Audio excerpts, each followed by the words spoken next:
এটা ভাই? দাম কত এটা? বেচা কিনা দাম কত? দেখতে পাচ্ছেন গাইস, অনেক সুন্দর একটা ষাঁড় বাছুর।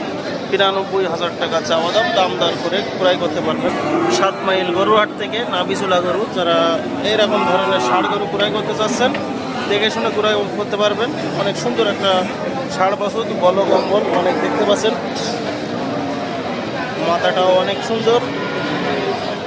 তো এই ধরনের ষাঁড় গরু আপনারা যারা ক্রয় করতে চাচ্ছেন 7 মাইল গরুহাটে, ছাগলহাটার পাশ থেকে আপনারা ক্রয় করতে পারবেন। ৯২,০০০ টাকা চাওয়া দাম, দাম দর করার সুযোগ আছে।